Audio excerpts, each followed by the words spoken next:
What's up, guys? Your friend Dark Fox 3.0 is back with a brand new fanfic you won't want to miss. Which is, what if Naruto bound Anko and Kurenai in a secret marriage, and their passion sparked a hidden power? Part 1. And if you enjoy this fanfic, then please press the like button and subscribe to my channel for more fanfic like this. And now let's start the fanfic. Do not own Naruto. Mistresses. Stupid Uchiha loving Thames Naruto thought for the 100th time. The day had been like any other, unfortunately. Flashback. He had arrived in Training Ground 7 at their usual meeting time as usual. After waiting for a few hours, their sensei finally arrived. After they listened to his lame excuse for the day, they took a D-ranked mission. How is pulling weeds a mission? Once they had finished, they did an hour of teamwork exercise. Well, Naruto tried to work with them. All he received was insults and punches to the head. Alright, that's enough training for the day, spoke their so-called sensei. Sorry Naruto, but you're not ready for either. He spoke, never looking up from his book. You need to increase your chakra. How? He insisted. You haven't taught us how. You'll figure it out. Try asking Sasuke or Sakura, they have good chakra control. He answered, or didn't, before he shunshined away. He turned to look toward his team in hopes of help. Unfortunately, they were preoccupied. Sasuke-kun, would you like to go on a date? Asked Sakura. No, he answered before walking away to brood more. I'll go on that date with you, Sakura-chan, Naruto tried. His response was a punch in the head.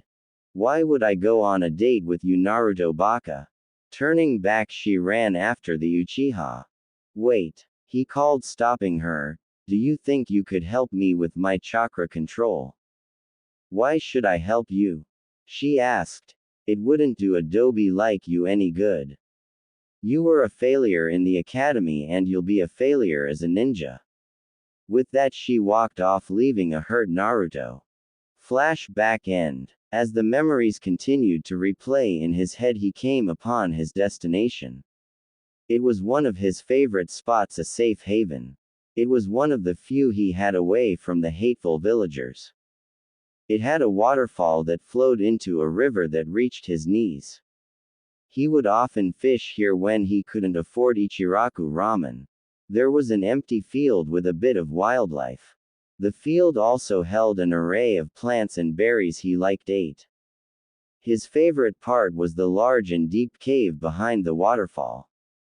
The water came inside, making a little pool. The rest was a dry place to rest.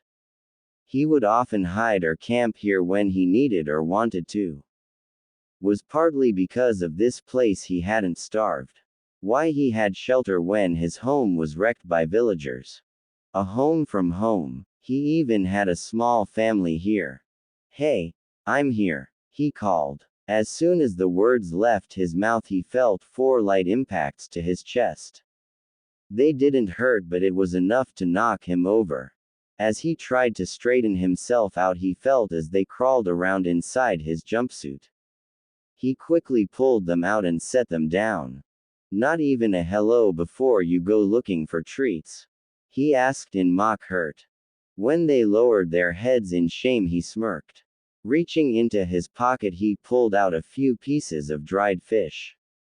Once they laid eyes on it, they dove for it. He sighed happily as he watched them eat. Foxes. It was ironic that they were his closest family. After the Kyuubi attack, foxes were illegal in Konoha. Most people would just kill them out of spite. That made it hard for them to survive since the villagers hated them. Not him. He happily did his best to help take care of them since they were alike. Hated for something they had no control over. The oldest female was the mother. Her name was Aki for her constant autumn coat. The oldest male was the father. His name was Jin for the patch of silver on his head. It was more pronounced thanks to his black fur. The youngest son took after the father. His fur was black with a silver collar. That's how he got the name Eriko. The older sister was an enigma. She didn't take after either parent. Her fur was a constant snow white. He decided to call her Midori thanks to her grass-green eyes. He then undressed as he laid himself into the stream. Bracing his feet into rocks, he closed his eyes and relaxed. This way he wouldn't float off but stayed relaxed. He felt the foxes lay down beside him. He loved the flow of the water on his body. The feel of nature to his senses. The peace of seclusion. It was here that he could let his mask drop. "It's right over here, girls," came an unfamiliar female call that was heading toward him. "That's just not fair," he growled. He quickly grabbed his clothes and started putting them on. Once Naruto was dressed, he moved deeper into the cave with the foxes. It was one of the problems with being here. The place was practically boxed off. Once inside, there was only exit. Unfortunately, one way was occupied by whoever they were. He didn't want to have a run-in with whoever they were. Something told him they were ninja. He was always good at telling who was a civilian or not. These were definitely not. He sat and waited. "See, I told you, this entire place is great. And you're sure this place is away from perverted eyes?" "Positive. I'll even have the triplets scout the area while we're here." "Relax, Nai-chan. If there are any perverts, we'll give them the beating of a lifetime. That doesn't stop them, and I think some are enjoying it." "Okay. There are 4 women, most likely Kunoichi. Then there are the triplets, maybe pets." He decided to move further into the cave. He really didn't want to be seen. Unfortunately, our blonde ninja forgot his bright attire.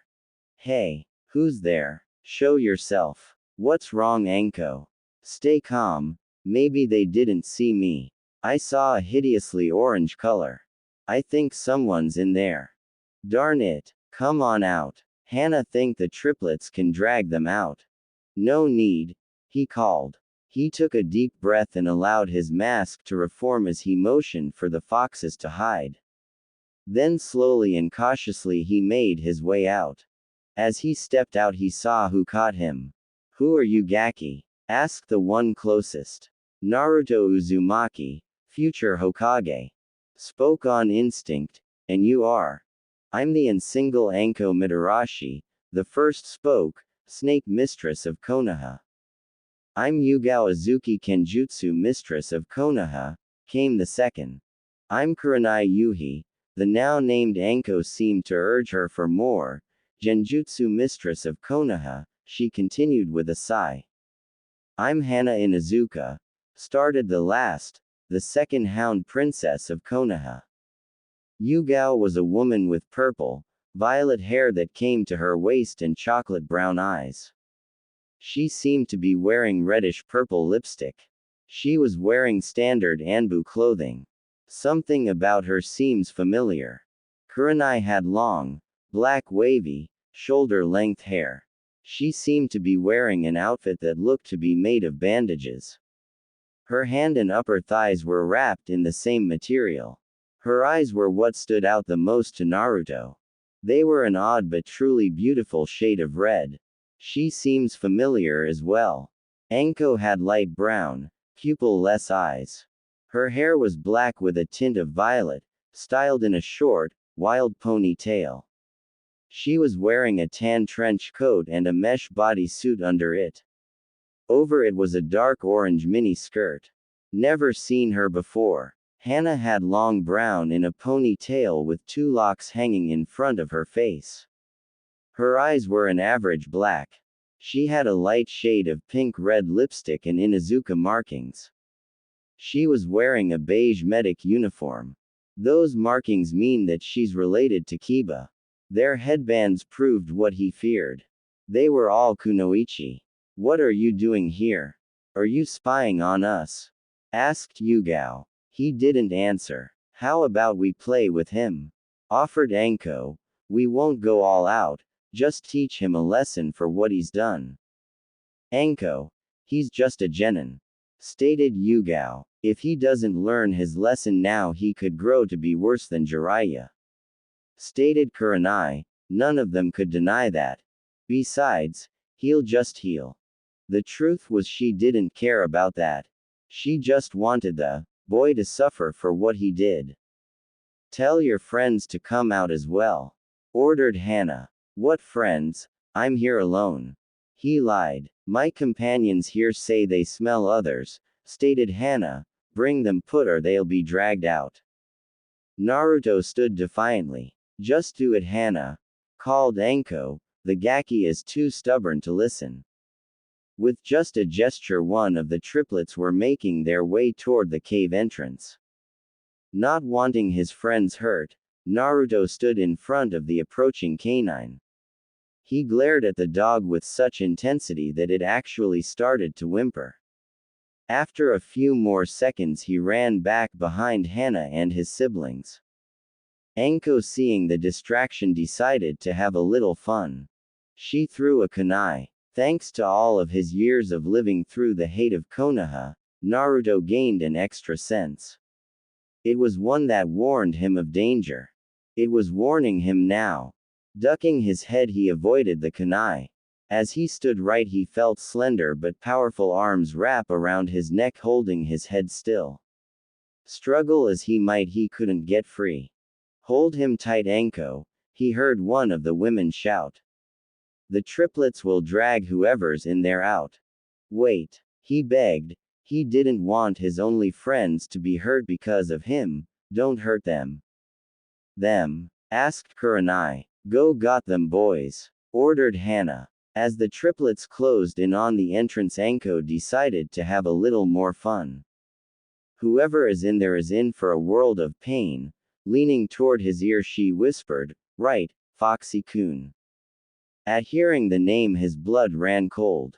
They know about Kyuubi. That's why they're here. It was replaced by boiling rage. Using what little chakra control he had, he directed it to his arms. With all the power he could muster, he pried Anko's arms open. He broke free. Spinning in a full 180, he kicked Anko in the stomach. The blow didn't harm her, but it was enough to stun her. To say the Kunoichi and dogs were shocked would be an understatement. Anko was a Junin, a special Junin perhaps, but a Junin all the same. To see a mere genin force his way free was truly amazing. Putting his hands in a cross form, he shouted his signature technique. Shadow Clone Jutsu. At the name, 10 solid clones appeared. They took a protective stance in front of the cave. So the little Gaki wants to play, huh? Asked Anko. Well, let's play. Charging forward, Naruto threw 2 exploding tags toward the women. As they scattered to avoid the explosion, the clones charged. This is getting out of hand, spoke Yugao as she dodged another kunai. We have to restrain him. They nodded in agreement. Hey, Runt, Hana called. You're not the only with moves. Weaving her clan's hand signs, she called. Man, beast, clone. At the name, the brothers jumped to her side and went up in smoke.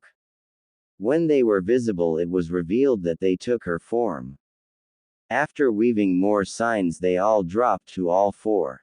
Ninja art, beast mimicry. All 4's jutsu. They charged forward before jumping into the air. Multi-fang over fang. All 4 Hanas began to spin, taking a blurry, drill-alike form. The attacks then began to rotate around each other as they charged forward. They tore through the clones. Naruto saw the direction of the attack. They were heading toward the caves. He knew what he had to do. Thinking he would just jump out of the way, the Hanas pressed the attack. To her surprise, he only put his arms up to defend himself and stood defiantly. He'll move, she thought, as did the rest. He'll move. He'll jump away. Move already. He didn't. Move, you baka. Hana called, but he didn't, and it was too late to stop their attack. Each Hana hit Naruto full on. They tore through his clothes and his body. He fell to his knees bleeding. Once the attack ended, the real Hana turned to ask why he took the attack. Or at least she tried to. As soon as she turned, she saw a kunai fly past her, a kunai with a tag. Each. Hana barely had enough time to cover themselves in a coat of chakra. It was enough to save them from the explosion. The blast knocked them each far back in a different direction. They transformed back and were unconscious before they hit the dirt. Naruto would have continued if it weren't for Anko. Striking shadow snakes. Multiple snakes ejected themselves from Anko's sleeve. Turning, he was able to see the attack, but not dodge. The snakes each coiled around his limb and various parts of his body. Each snake then latched onto Naruto with their fangs. He felt the burning sensation as the venom spread through his body. The poisons in these snakes aren't lethal, but they do cause great pain, stated Anko cheerfully. To her continued amazement, Naruto had more surprises. Using his very will and chakra, he moved his hands together. She herself added chakra to strengthen her technique, but it wasn't enough. Not when facing a host of a tailed beast. This Gaki has more chakra than even me. Shadow clone jutsu. Summoning 4 clones, he smirked. Kurenai genjutsu, ordered Yugao. Now. Kurenai began weaving. They each drew a kunai and cut through the snakes, freeing the original. They gave a cry as they rushed forward. Anko drew another 2 kunai and took aim. Not know which was the real one, Anko threw them toward non-lethal spots. They both hit their mark. The first hit a clone, dispelling it. The second hit Naruto in his upper leg. It embedded itself deep, drawing blood. The pain was only intensified from the venom. Anko, cried Kurenai, you stopped my genjutsu before it set in. He continued forward, not even losing speed, with only a limp and slight flinch to show he was hurt. The remaining 2 of them proceeded to henge into demon windmill shurikens. Looking at his opponents, he took aim. Need to get rid of the biggest threat.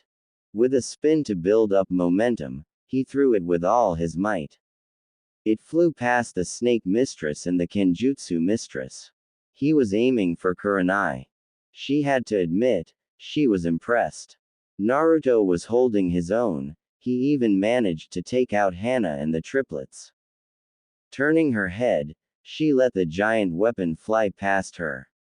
She never noticed it graze her cheek. But it's not enough. The shadow windmill henge flew right past her, lodged itself into a tree. It dispelled itself a second after contact. Kurenai asked a hesitant Yugao, are you okay? In her confusion, she felt a warm moisture drip down her cheek. Bring her hand out. She felt the spot and pulled her hand back. There was a light stinging sensation. She looked at her hand. Blood. That henge. It was real. She stated in shock. A real illusion. That should be completely impossible. Even some of the greatest genjutsu users in the world can't make a real illusion. Naruto prepared the second shuriken. As he prepared to throw it, something clamped down and stopped his arm. Painfully. It caused him to drop and dispel his clone. Looking at what stopped him, he saw that one of the triplets had latched its fangs around his arm. He felt a second latch onto his one of legs. The final blow came from Hana herself. She tackled Naruto from behind, pinning him under her legs. She held a kunai to his throat, forcing him to be still. I've had enough of this, she snarled. We'll find out who you're hiding. As soon as the words left her mouth, the final brother stepped forward, out of the cave. What Naruto saw in the dog's mouth horrified him. It made his blood go cold in his very veins. It was the foxes. The dog was dragging their bodies out by their tails. No, no, he pleaded. This can't be happening, not them. No Aki, Jin, Eriko, Midori. When they didn't respond, his fear was taken, in its place he was given hatred. It was raw and uncontrolled hatred. It was so much that he even started to pull on chakra from the Kyuubi. This isn't good, the Kunoichi thought as one. They didn't know what to do as they watched the red chakra become visible. All they wanted to do was punish a pervert. Now things were truly out of hand. He knocked Hana and the two triplets off just by simply standing. There were burn marks on them as well from Kyuubi's corrosive chakra. He dashed toward the family of foxes. When the remaining triplet saw the approaching Naruto, it dropped the foxes and fled. As he knelt down to them, he calmed himself down. The Kyuubi's chakra began to disappear. He was angry, but he wasn't blind. He saw what had happened to Hana and her dogs. Come on guys, get up, he pleaded. He wanted his family to be okay. Come on, you guys are all I have. They didn't move, they all just laid there, unmoving and lifeless. He reached for them but pulled back when his blood fell on them. He didn't want to let Kyuubi's influence touch them. He turned his attentions back to his attackers. They flinched at the level of hate in his glare. He felt both his rage and Kyuubi's chakra return, with a vengeance. It was more potent. You could even see a fox head grin at them. Damn it, he's drawing on the fox and Hana is out, no choice. Everyone, we need to end this. No more holding back, spoke Kurenai, I need a distraction. Come on, Naruto shouted, I'll take you all on. Anko went first. Jumping high into one of the trees, she yelled. Multiple striking shadow snakes. As the name said, multiple snakes flew toward him, much more than the first time. However, they weren't aimed for him. They were aimed for the foxes. He rushed back to their side to take the blow. As the snakes hit dead on, it seemed that the masses of them consumed Naruto and the foxes. With a mighty roar, he sent out a shock wave of chakra. It tore through the mass of snakes, leaving only shreds behind. He stood under their falling parts, not losing an ounce of hate. Not even uttering a command or forming signs, a clone popped into existence. As soon as it formed, it became another windmill shuriken. Giving a mighty heave, he threw it toward Kurenai. She made to dodge it but didn't count on its angle. To her surprise, it turned as she did, cleaving her in half. Kurenai, cried Yugao in disbelief before schooling herself, your Anbu, so control yourself. Yugao, cried Hana, they could use some help now. Running forward, the Kenjutsu mistress performed her namesake. As she came in range, she raised the weapon high in the air. She intended to knock him unconscious with her sheath. As she came into striking distance, Naruto made his move. Stretch his arm out, he grabbed her arm. Adding pressure to her wrist, he forced her to lower her sword, but she didn't drop it. But it was enough. Grabbing the sheath, he yanked it free. Holding the blade's sheath, he took a stance. He then started hacking away at her, or would have. Thanks to years of practice, she was ready. She was able to dodge or block every single strike. His stance and form are great, she thought, for an amateur. He must have a great teacher. If only she knew. Unfortunately, it was because of that experience that she did what she did. Out of pure instinct, she dropped back and lashed at him. She cut him across the eye, causing a short grunt, probably ruining it permanently. But it didn't stop him. He was too angry to feel any pain. Not that he would have anyway. He stopped suddenly. Something was holding him in place. Looking at his restraints, he saw vines.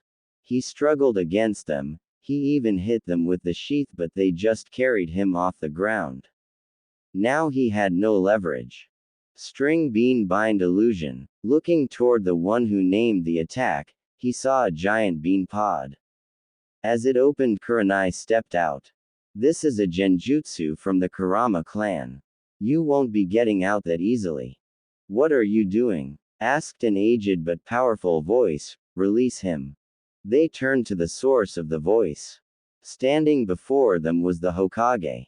And he was angry. Kurenai stepped forward. Hokage-sama she was cut off. That was an order, he stated. She did as she was told. As soon as he was free he charged Kurenai. With a powerful jab he struck her in the stomach with the sheath. He continued charging, painfully pushing Kurenai along the dirt. Coming to a sudden stop he drew the sheath back. Kurenai dropped to her knees gasping in pain. Raising the sheath he brought it down across her face. She was out cold as she hit the ground. He prepared another strike when he felt the familiar sensation of fangs biting into him. We're done here, Gaki, stated Anko. After removing the seal from Naruto they stood outside of the hospital room. Inside was Naruto resting after the ordeal. The doctors had checked him over. They say he'll be up in the morning. He doesn't need this. He had allowed his surrogate grandchild the secret. Hiruzen was always aware of Naruto's comfort spot. It had kept him sustained, so he saw no reason he couldn't have it. It was out of the way, so Naruto had all the peace he could want or need. Until now it was a good thing he made regular checkups on him. Of all the irresponsible and stupid, haranted. The four Kunoichi stared at their village leader. They felt an immeasurable amount of shame from their action. Do any of you have anything to say? He asked. They each flinched at his cold tone. They were used to their kind and soft-spoken leader's warm tone. Not this cold tone that could cut even steel. I have never felt this disappointed in you three, he stated, you two especially. He pointed to Anko and Yugao. What do you? Asked Hana but was stopped by his glare. Yugao, you used to protect him as his personal Anbu guard when he was a child, the only one that would. He whispered the last part. Why? It was true. All of the other Anbu would sit back and let the civilian and ninja beat on Naruto. On many occasions they would often join in. She was the only one that would save him, both on and off duty. I am sorry, Hokage-sama, was all she could say. You will turn in your mask, you are on suspended, he stated, you will return to regular duty as a Junin. I understand, she stated. Anko, you know his pain. It was all he said, causing her to reach for her neck. It was all he needed to say. Anko wasn't very well liked in the village thanks to her sensei. She was used by him, blamed for all of his crimes. She even had a burden that she never wanted. Now here was one of the few people that accepted her, now utterly ashamed of her. She couldn't feel lower. Hokage-sama, they would start but never finished. They were too ashamed. Anko, I was going pushed to let become a full Junin, but for now you will remain a special Junin. He stated. Hana, you will be put on leave from the vet and your mother informed. Kurenai, you and your genin team will be receiving the most humiliating D-ranked missions for half pay. How long, Hokage-sama? Asked Hana. The Hokage Hiruzen Sarutobi sighed. He leaned back as disappointment replaced the anger. The years became visible on the powerful leader. Until Naruto forgives all four of you, he answered, not a moment sooner. Understood, Hokage-sama, they stated in unison. Be in my office first thing in the morning. With nothing left to say he left via Shunshin. They all walked home to wait for him to regain consciousness. They needed to find a good way to apologize. They planned and worked the remainder of the day away. The next day Hiruzen made his way toward the hospital only to find Naruto asleep. He waited but not long. When he awoke he only asked, am I in heaven or hell? Neither. You're alive, Hiruzen answered. How do you feel? Okay. Good, come with me. He grabbed Naruto Sunshine to his office. When Naruto looked around, he found himself surrounded by his attackers. They expected him to shout out, attack, or even panic. He did none of these, he only looked at them. Who ordered you to kill me? He asked so offhandedly it scared them. What?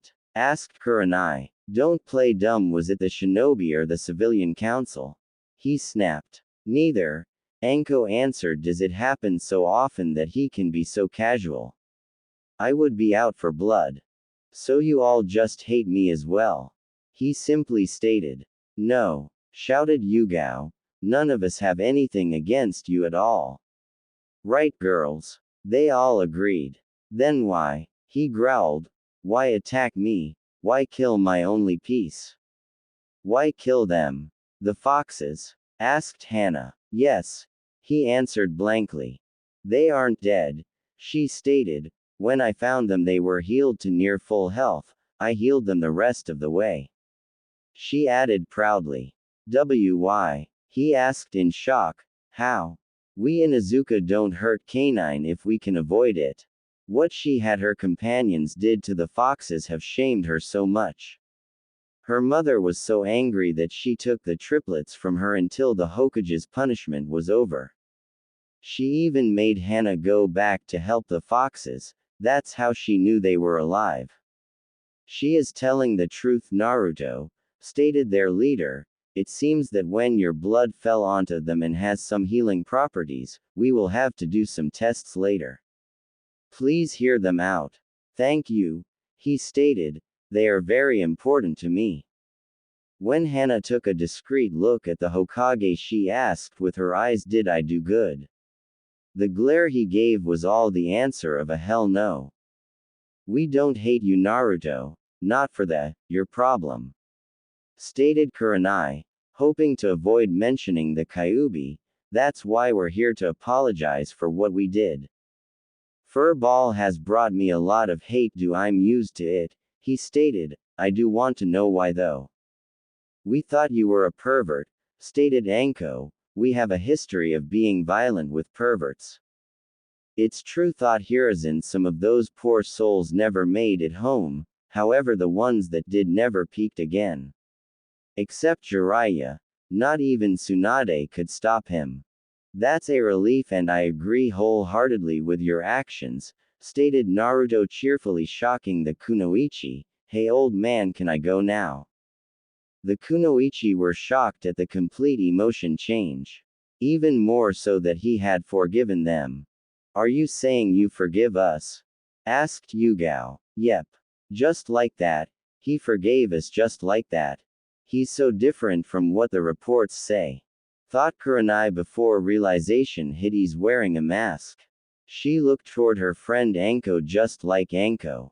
Wait, I have something for you. Reaching into this desk drawer, he pulled out a few sheets of paper. This is the deed to 3 acres of land, so you are now the sole owner of that area. He held up a second sheet. This is a copy just in case. Can you guess the center of those 3 acres? The happiness in Naruto was indescribable. He was being given the land that had been like a home to him, and more, so much more. There was only one way he could properly thank his leader. Thank you, Hokage-sama, spoke Naruto through a deep bow. To say that Sarutobi was shocked was an understatement. Naruto, as in Naruto Uzumaki, had been respectful. He quickly recomposed himself before sadly asking, this isn't going to happen often, is it? No way, old man, shouted Naruto, just on special occasions. It was good to dream, mused the leader, but I'll get him to give me proper respect one of these days. The aged leader swore. Well, I'll see you later. Opening a window, the blonde boy jumped out. His shouts of happiness could still be heard from inside. The leader turned back toward the Kunoichi. Well, he asked. Get out there and apologize. He ordered. But she was stopped by his glare. Not good enough. His tone ran them right out of the window behind Naruto. I meant through the door. He whispered to himself. Reaching into his desk, he pulled out his crystal ball. He would make sure that they properly did as he ordered. If it happens to get me out of doing paperwork, then it's that much better. Naruto couldn't be happier. Even the glares from the villagers couldn't bring him down. He finally had something that was his and couldn't be taken by the villagers. He saw his teammates come into view. Even their sensei was there. I must be late. He decided to hide the deed to his sanctuary. Better safe than sorry, he thought as he placed it in his pouch. Hello Kakashi-sensei. Sakura-chan, Tem. He greeted. Baka, you're late, she screeched as she punched Naruto in the head, and don't talk about Sasuke-kun like that. That is starting to get annoying, he thought. Why are you late, Dobi? Asked the Uchiha. Because of you I couldn't get a mission. You also missed team practice, spoke their sensei, never looking from his book. It's not good for a shinobi to be late, Naruto. Now that is the pot calling the kettle black. Answer me, Dobi, ordered the Uchiha. If you must know, Tem. Baka. Punch. I was in the hospital. Well, since you missed the mission and training, the day is over. Probably tripped and fell on your own kunai. He spoke before walking off, missing Naruto's smirk. I got into a fight with a few Junin, he retorted, much to Sasuke's ire. There is no way a dead last like you could fight anyone, he snapped. Yeah, Naruto Baka, screeched the howler monkey, only Sasuke-kun can fight a Junin, so stop lying. Actually, a calm voice intoned, he worked us over pretty good.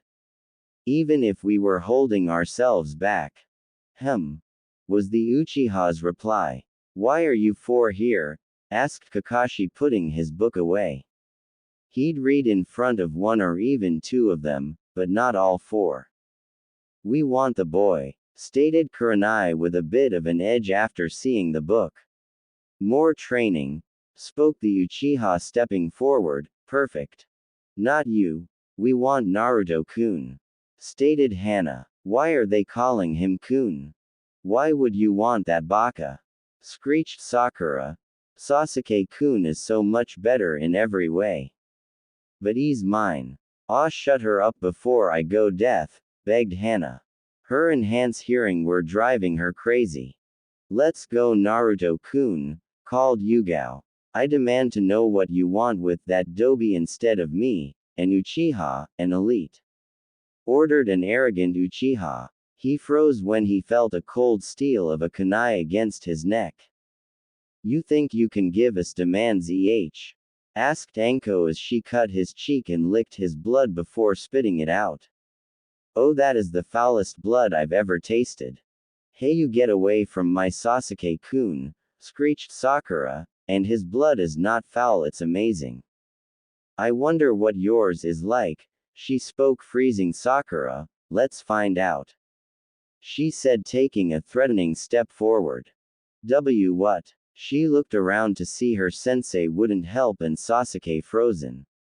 Only the Baka smirking inwardly, she put on her most pitiful face. You wouldn't let them hurt me, would you, Naruto-kun? He only stared at her. Save me already, you Baka. Tell these hussies to get lost. Please leave Sasuke and Sakura alone. Kakashi finally spoke. I need my best students in full health, he said, ignoring Naruto's feelings. Fine, sighed a mock-depressed Anko, but I'll get her blood, she vowed to herself. Yugao grabbed onto Naruto and the four Kunoichi shunshined away. They arrived inside an empty training area. Whoa, what was that? Can you teach me? He asked. The Kunoichi stared at him. Even through his mask they could see he wanted to learn. A kid will always be a kid. Drop the mask, Gaki, ordered Anko. Anko, that's, Yugao started. I'll drop mine if you drop yours, he stated, gaining a shocked glare from Anko. Not many could see through hers but her friends and those with a similar mask. Naruto-kun, we as in Anko, Yugao, Hana and I feel awful about yesterday. Kurenai motioned to each, so we want to make it up to you, each of us. If it's out of pity then save it, he stated coldly. I don't need pity from anyone. It's not Gaki, stated Anko, we don't do anything out of pity. That earned her a smile, a real smile. Where shall we? Hana was cut off by a deep rumble sound. It seemed to echo from Naruto and cause him to shake. Was that your stomach? Anko asked in disbelief. Naruto had actually blushed from it. Well, I haven't eaten since yesterday. He answered sheepishly. How about buying me some food? He missed Anko's smirk. Here is a perfect chance for me to pay him off. I'll be a full Junin in no time. Well, Gaki, if you're hungry, let me introduce you to the greatest food ever made. She said with stars in her eyes. But I already know about ramen. Ramen? I'm talking about dango. Her mouth watered, the food of the gods. Ramen is the broth of truth and the noodles of hope. You poor misguided soul, she said with a shake of his head. Reaching into her trench coat, she pulled out a hissing snake. Allow me to convert you with pain. The three remained. Kunoichi watched in amusement as they went back and forth.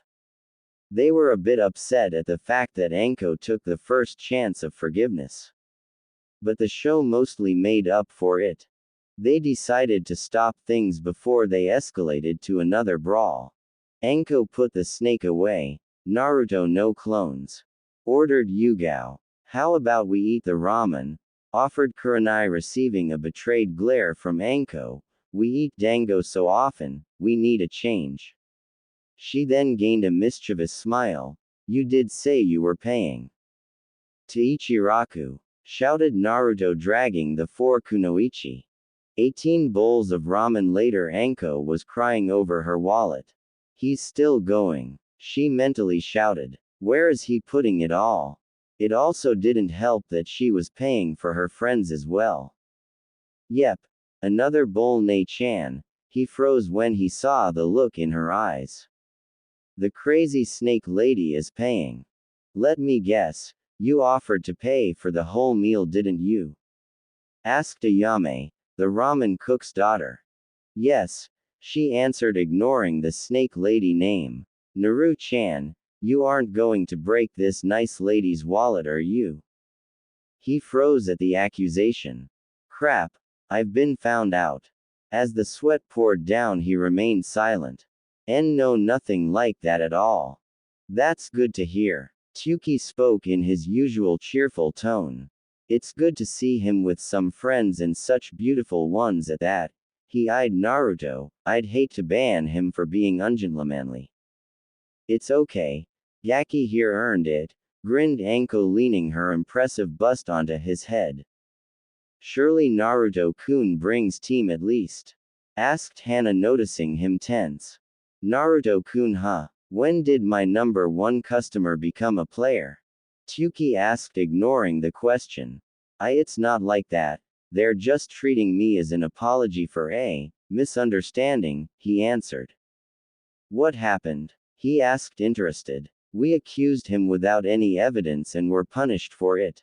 Yugao answered, causing the four Kunoichi to away ashamed. How would you ladies like to know a secret about Naru-chan's whiskers? Ayame asked in a mischievous way. This gained the interest of all the Kunoichi. No, Nei-chan, he begged. Just give them a rub. Spoke Tsuki before walking into the back, ignoring Naruto's call of traitor. Wait, if you don't do it, I'll pay for my own meal. He pleaded. Not happening, Gaki. Hana, hold him down. Anko ordered sadistically. Wait, Anko, I think you should take him up on that. Reasoned Hana. Just look at how much he ate.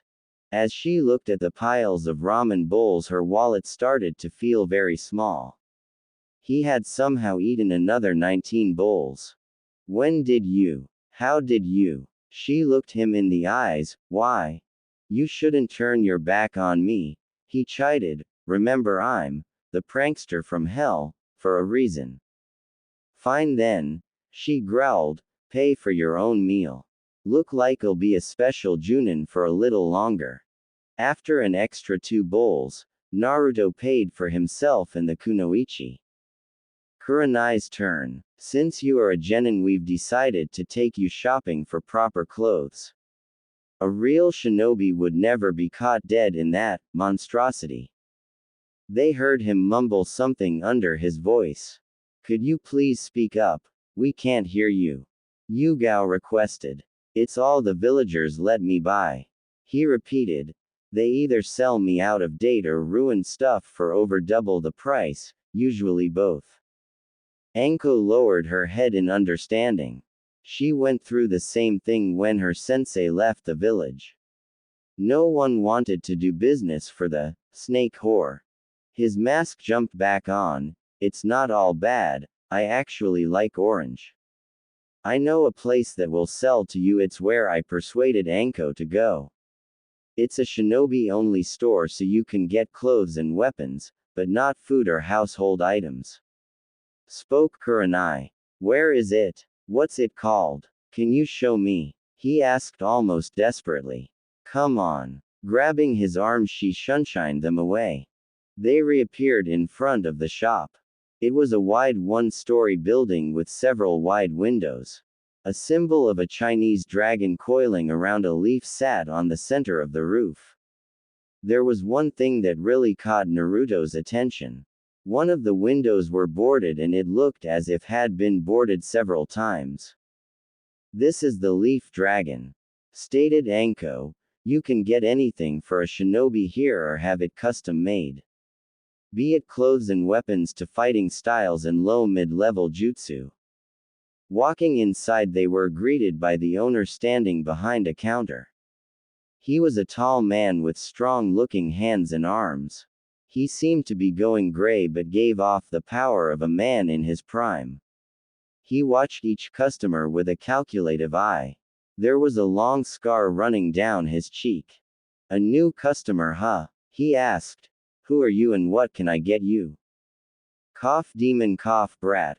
One of the customer hinted not too subtly. Instantly Naruto turned to leave but was stopped by a hand on his shoulder. Surprisingly, it wasn't from either of the Kunoichi. The hand was from the owner. Excuse me a second, sir. He spoke kindly. This is going to be good. Giggled Anko. The owner calmly reached over the counter to the one that had broken the third's law. Grabbing him by the scruff of his neck, he hurled the man out the boarded window. Reaching under his counter, he easily pulled out a large twin-headed axe. Does anyone else want to insult my customer? He asked menacingly. I have plenty of windows. Silence. No one was crazy enough to say anything. A few people did leave quietly. They'll be back, they always come back. He ran one of the best shinobi stores in the village. Naruto, this is Daiki, he did the same for me the first day. Spoke Anko. Perfect shot. Doesn't look like it. Spoke Hana. You missed the center. Wasn't aiming for the center, there was a rusty nail sticking out. He grinned. Like I said, gloated Anko, perfect shot. Now what can I get you? He asked Naruto.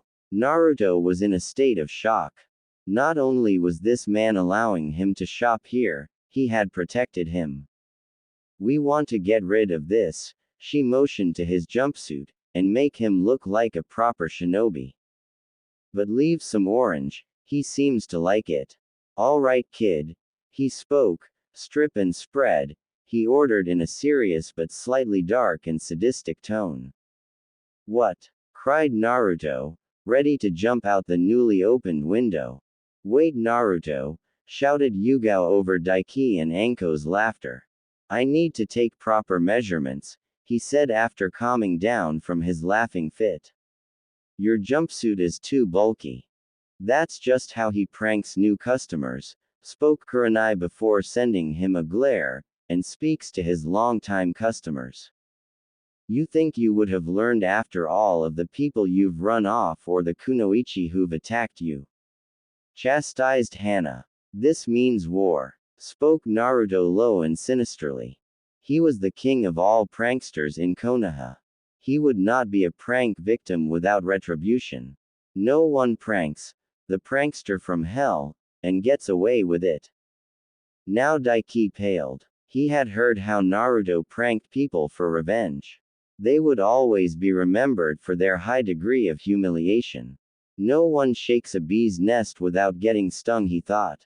Wait. I'm sure we can reach an agreement. Daiki spoke, sweating heavily. I'm listening. I have an elite set of training weights in the back. He hurried. They only need chakra so you won't have to take them off during battle. He explained. They're yours, for half off. I need to eat too. Naruto's mouth was watering at the prospect of those training weights. He could train at all times while doing the simplest of tasks. I'll get stronger in no time, believe it. Deal? He spoke with his best poker face. As Naruto had his measurements taken, a thought occurred to him. It had been bugging him since they had picked him up from his team. They had given him an answer, but now he wanted the whole truth. Once the measurements were finished, Daiki went to the back. He chose that moment to ask. Why are you all doing this for me? He asked. I told you that I forgave each of you in the old man's office, so I want the real reason. We told you. You're lying. He stated. I know when I'm being lied to. We felt sorry for you, Anko answered before mentally kicking herself. It was half true, but if he is anything like me, he'll. Not even getting a chance to finish her thought, he started speaking. Pity. You did this all out of pity. He was already walking put the door before he was pulled back. Naruto, I think you should know the whole truth, stated Yugao. They told him everything. How the third Hokage ordered an apology. How he demoted them until was fulfilled. Everything. I see, he stated calmly. I'll tell him I forgive you and you can go back to your lives. You won't have to bother with me again, he whispered the last part sadly. No, stated Anko. What? He asked, confused. Isn't this what they want? I said no, she repeated. I am going to apologize properly. Tell me what you want. You don't need to, he stated. I said tell me, she hissed. Do you want money? Jutsus? Do you want someone dead? She thought. Do you want me to sleep with you? No, maybe and no, he stated. I don't want you to do something out of. He was stopped by a hard slap across the face. Daiki, who had returned, thought that will leave a mark. He had no idea what was happening, he just knew it would be best to stay out of sight. You asked me to drop my mask, right? Well, here, she stated, look at me. He did. He looked her in the eyes. He saw everything, her pain and regret. There was the fear that it would never end. It was all being held on a small line of hope. Your eyes are just like mine, he stated. Yeah, she admitted, just not as intense as yours. Not far behind. Naruto, I ask you again, what do you want? He knew what he wanted. It's something he had been denied since the academy. Do you all feel this way? He asked, receiving a yes from them. Train me in your arts, so that I can be powerful. That's all, Gaki. She asked. We can get plenty of jutsu scrolls for you. No, I want you all to train me, not buy me off. Can you do that? He asked. Do this for me and we're even. If not, I'll still tell the old man I forgive you. There aren't many ninjutsu or taijutsu we can teach you, spoke Yugao. I know, he said. I want to be trained by you in all of your arts. The Kunoichi looked at each other. There was someone who wanted to learn their skills from them. He was even offering them a way out if they decided not to. What about your sensei? Asked Yugao. He must have taught you something. My sensei hasn't taught me anything. All he does is go on and on about teamwork and needing better chakra control, which he hasn't taught me, then focuses on the Uchiha. They frowned at the obvious favoritism. He hadn't even seemed to care that they were taking Naruto. They shared a smile. He had shown great potential in their scuffle. We've warned you that we couldn't teach you a lot of flashy jutsu. Hana warned. If we do this, you have to give us full commitment. The minute you start slacking, we stop and are even. Deal? He answered, but I have one request. Depends. We keep this secret from everyone on my team. Deal? They gave Naruto an encouraging smile. It was quickly replaced by a look of true sadistic pleasure. Well then, Naruto, welcome to hell. That concludes today's training and puts another mission under your belts, spoke Kakashi. You've all improved, but Naruto, you need to. I know, increase my chakra control. Naruto cut off with a drawl before smirking. I've got the feeling it'll be getting much better soon. Baka! Screeched the pink harpy. Show sensei more respect. She rolled up her sleeve as if to look intimidating. To her and everyone else's surprise, he just looked bored. Are we done, sensei? He asked, still bored. I need to go. Yes, he answered, never looking from his book. As Naruto turned to leave, he heard the arrogant voice of the Uchiha. What does Adobe like you need to do? He too was cut off. Hang around those whores of yours. Shut it, Tem. He snapped. And don't call them whores, they're better than any woman you'll ever get, if any, the way you turn down your fangirls. Naruto, you need to be more respectful of your teammates. Spoke Kakashi into his book. Yeah, you should know your better, Zen. I can't stand this. Goodbye, cruel world. Naruto shouted. Let boss deal with them on his own. Grabbing a kunai, he impaled himself. He just couldn't deal with them any longer. He went up in smoke. A shadow clone, they thought. Since when? Naruto was excited. Today was the day that things changed. It was the day that he started getting proper training with his new senseis.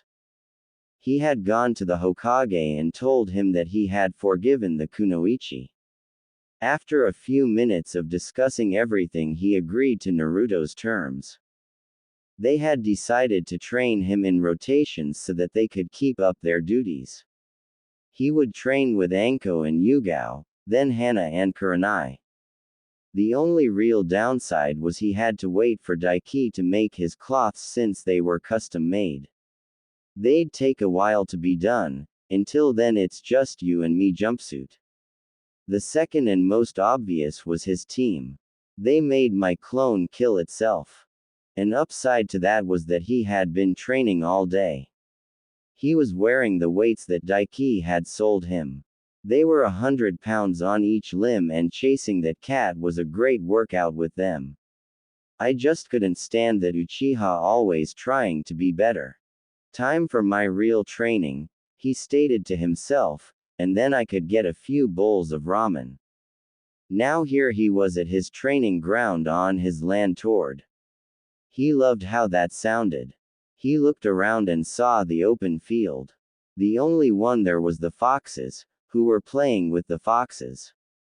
Where are they, though I know they aren't like Kakashi-sensei. He closed his eyes and relaxed as a smile appeared on his face. So that's your game, huh? Hello, Anko-chan. He greeted over his shoulder where she stood silently, with a kunai in hand. Yugao-sensei, into a tree where his second sensei dropped from. How do you always know where we are, Foxy-kun? Asked Anko, impressed. And how come only Anko gets a chan? Asked Yugao. I've always known when people were near me, since I was little. He answered honestly. And the chan? Asked an intrigued Yugao. It doesn't seem fair. You didn't threaten to do horrible things to me with a snake if I called you San. He answered blankly. Well, now you call us all Chans or Sensei Gaki, spoke Anko, that way my friends aren't jealous. On a serious note, stated a lightly blushing Yugao, she may have been a little jealous. You say you feel people. Yeah, it used to help me hide from the mobs when I was little. I've gotten a little better at it. Naruto, are you a censor? Asked Yugao. She didn't want him to even think of those mobs. A what? He asked. They didn't cover that in class. Asked Anko, shocked. Censor Nin were the best trackers, even better than her clan, not that they'd admit it. That's something important. I thought they'd warn you about them. They probably did, he answered. It was probably one of those days they'd kick me out of class. How much have they neglected this kid? Where their collective thoughts, they needed to do their best to make it up to him. Naruto, I want you to do me a favor, spoke Anko. I want you to focus and tell me where the foxes are. Looking around, he saw that they were indeed gone. Relaxing his body, he felt, as far as he could. Raising his hand, he pointed in their direction. 10 meters that way, he answered correctly. Now they are moving toward us. They'll be here in 6, 5, 4, 3, 2, 1. Just as he predicted, they came busting through the woods. The Kunoichi gave a smile of understanding. Well, Gaki, you are a censor, Anko spoke. We'll try to train you in that as well. Truth be told, she didn't know what she was going to train him in. Impress us and we'll teach you a jutsu. Naruto, please make as many clones as you can. He did so without question. Soon the field was full of hundreds of Narutos, that is, a lot. I can make more if you want, he offered. He was proud of his clone skills. No, first thing we need to work on is your chakra control, stated Yugao. First thing we'll do is tree climbing. Focus your chakra to a certain point and maintain it as you take a step. I've come up with a way you can work on that, your reflexes, and entertain me. Stated Anko sadistically. I don't like that entertain part, he stated fearfully. Where's this going, Anko-chan, and why do you have that smile? Why do you have that kunai? Dodge, she shouted at the top of her lungs. Throwing the kunai directly at him, she frowned. She threw it slow enough for him to dodge, but fast enough for him not to know she did. I have a reputation. However, all he did was let it hit him in the arm. If it had been the real one, he'd have a horrible gash. That's what she was talking, Naruto, stated Kurenai. Clone or not, you just took a kunai to the arm. I have a high pain tolerance, he stated. Naruto-kun, spoke a sad Yugao, we know about the villager. No need to hide anything, not from us. The villager would often gang up and beat Naruto until he was physically broken but never emotionally. His birthdays were the worst of them. Instead of beating, they would actually torture him. It had happened so frequently that only the birthdays were the ones that truly hurt. They stopped when he started his ninja training, but the damage was done. That is why we to kill two birds with one stone, spoke Yugao. Using your clones you can work on chakra control. What do my clones have to do with this? He asked. And what will I be doing? The Kunoichi frowned at this. What has Kakashi been teaching him?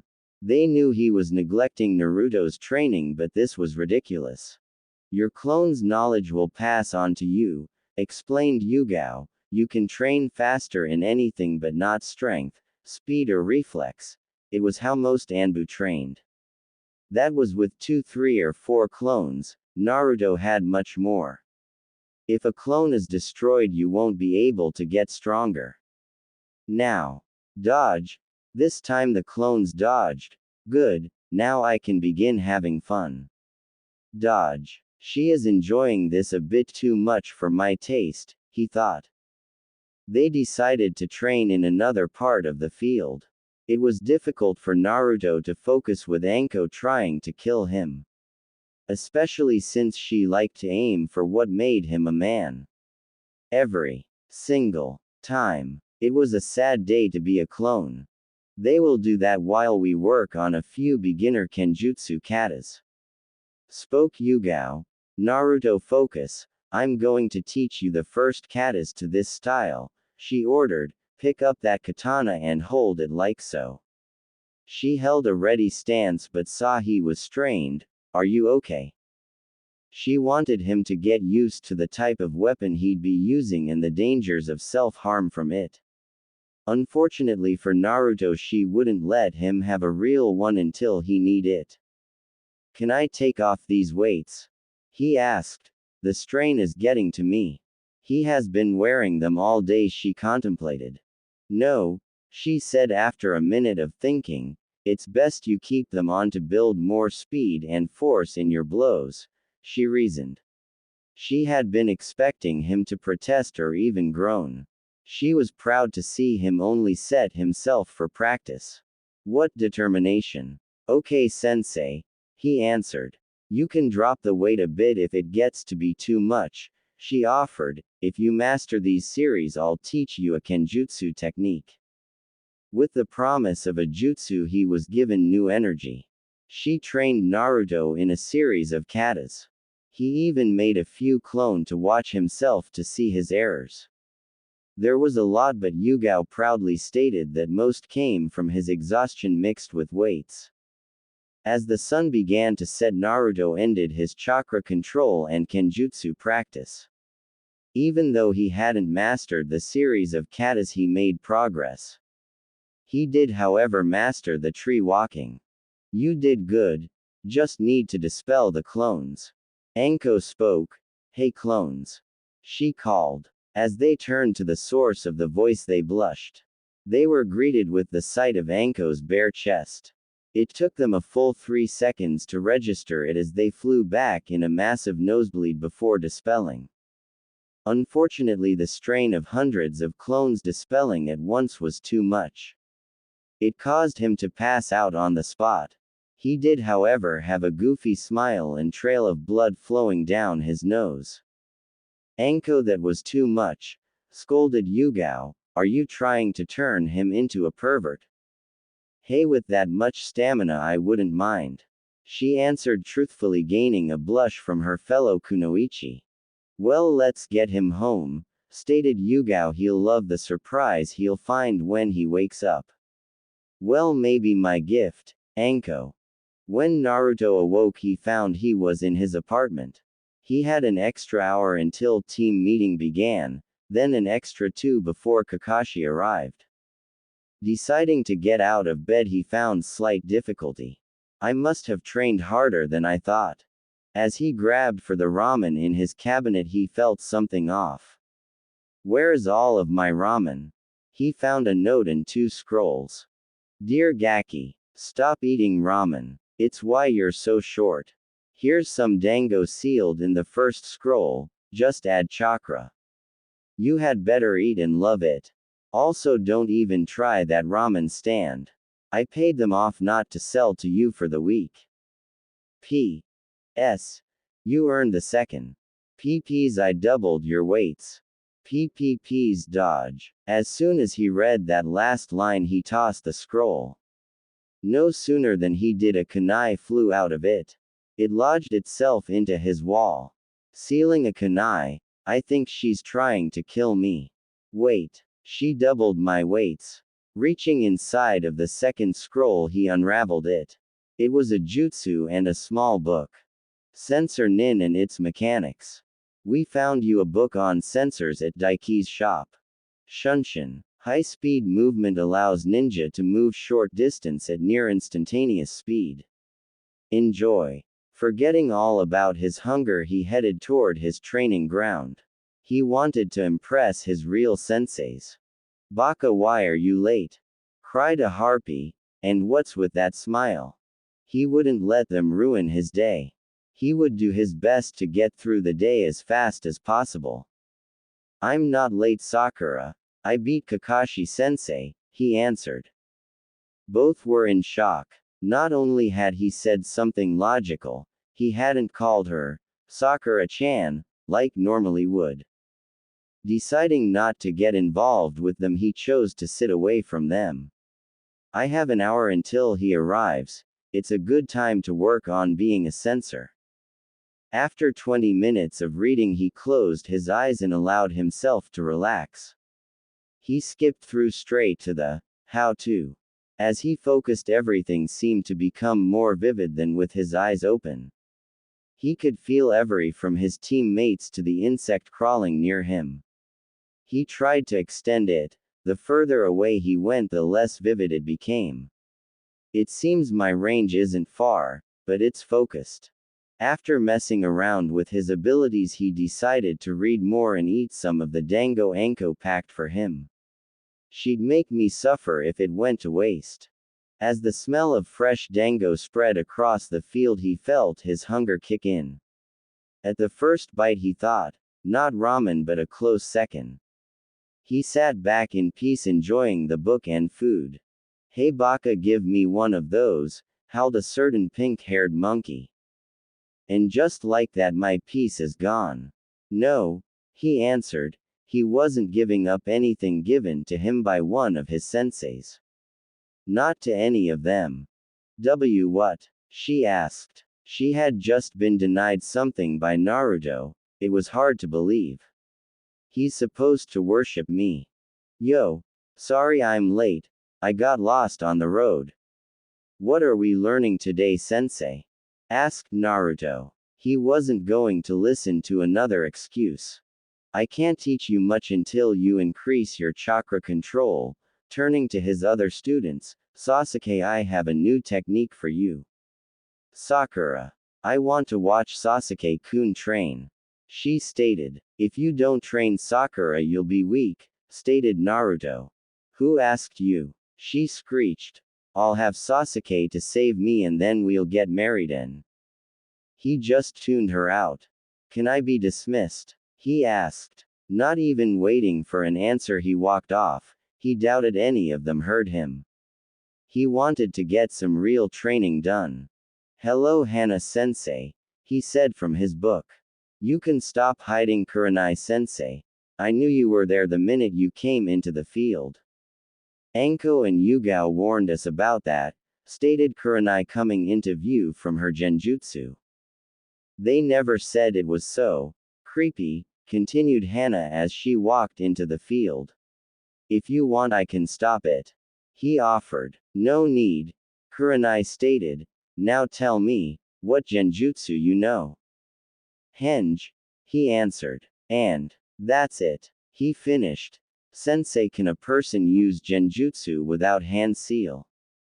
Yes, but you still need a medium, like your eyes are sound, and better control, and yours is. Kurenai looked for the kindest way to phrase it.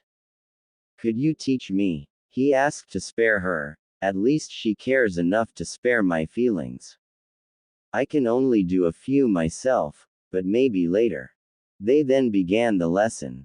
As it turned out, Hana had decided to teach Naruto's clones how to make storage seals. Kurenai did her best to teach Naruto some genjutsu. Naruto was in a bad mood. It had been 2 weeks and he couldn't learn his sensei's simplest genjutsu. His kenjutsu was going well. He didn't blame her. Far from it. Kurenai had spent hours trying to teach him and find the reason why he was having trouble. She had even given him low-level scrolls to practice. He blamed himself and the reason he couldn't learn. The fox. Since one needed balanced chakra to do genjutsu, he couldn't learn.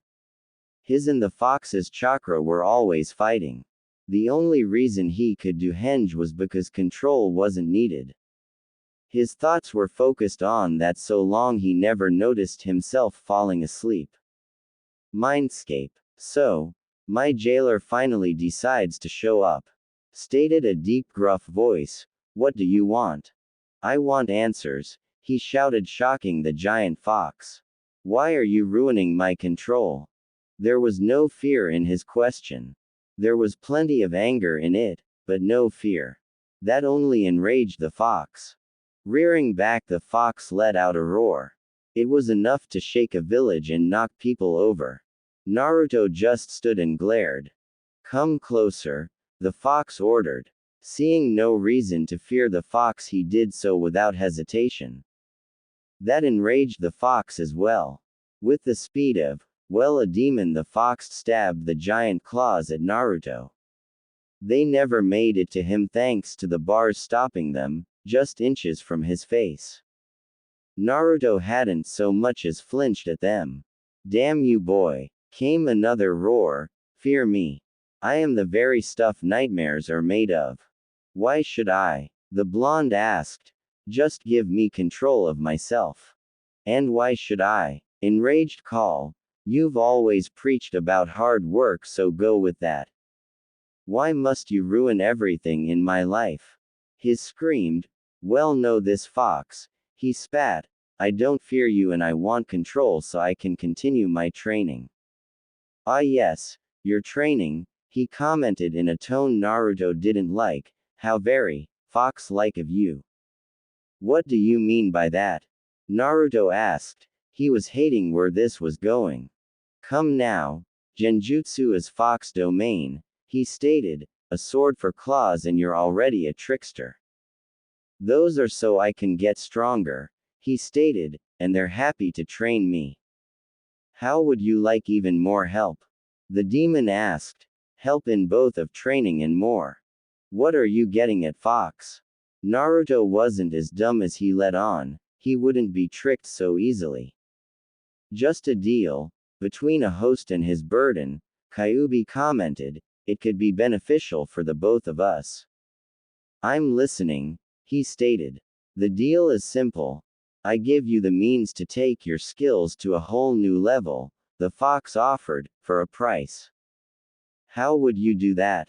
His answer was simple, a bloodline. Seeing that he had the boy's attention, the fox continued, and give you a few needed modifications.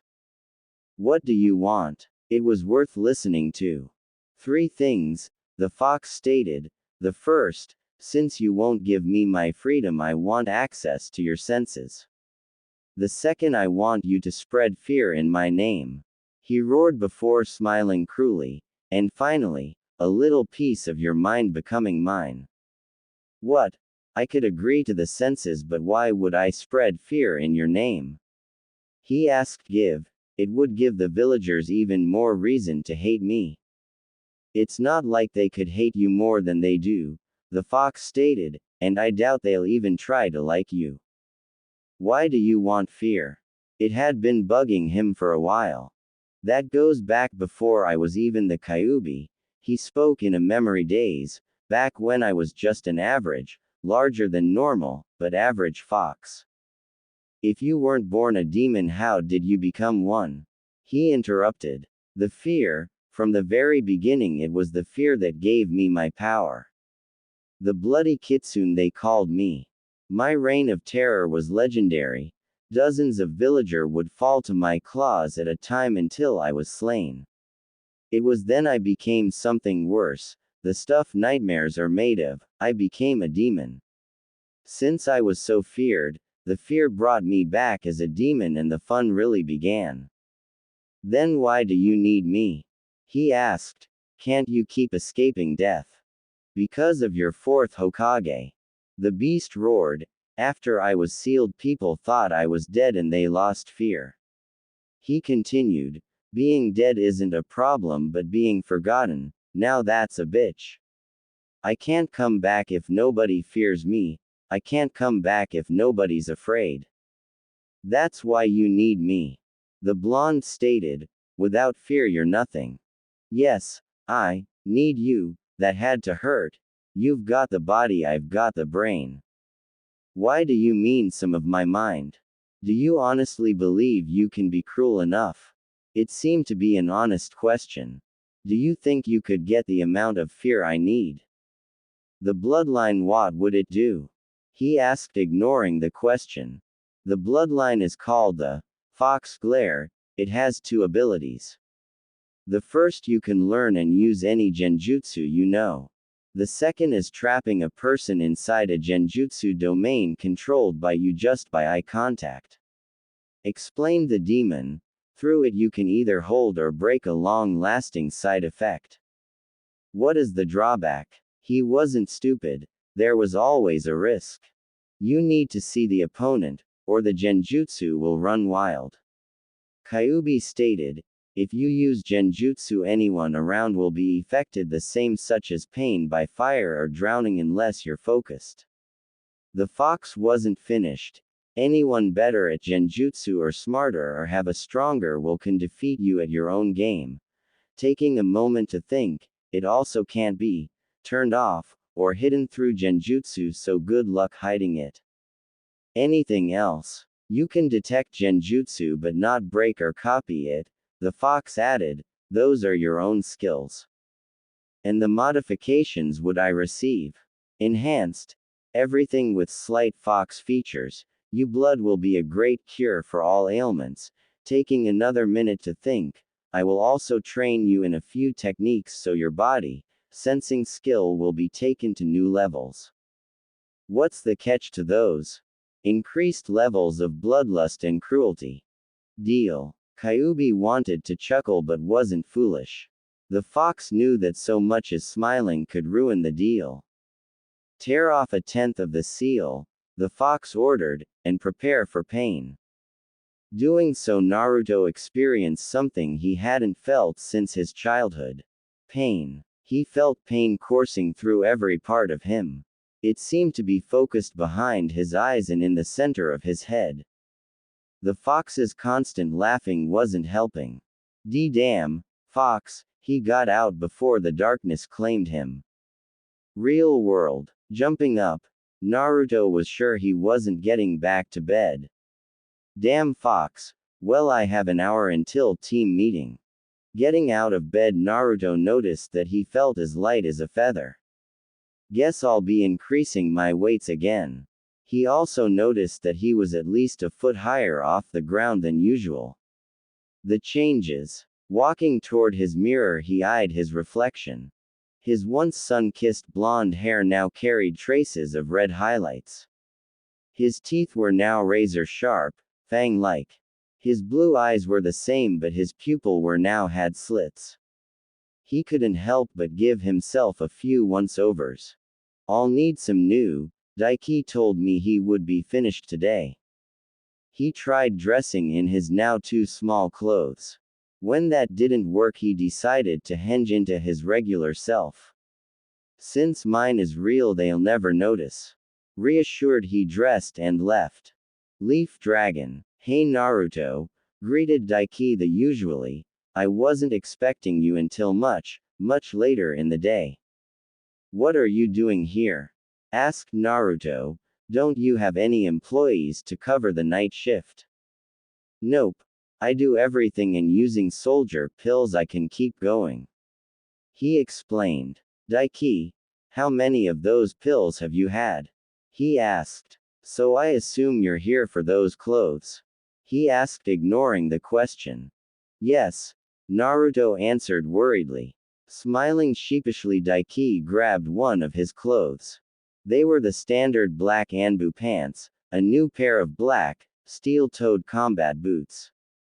A crimson-red trench coat similar to Anko's with black flames licking the bottom and end of sleeves. In the center of the coat was a kanji. The kanji said Kitsune, which stood for fox. The cloths even came with great features.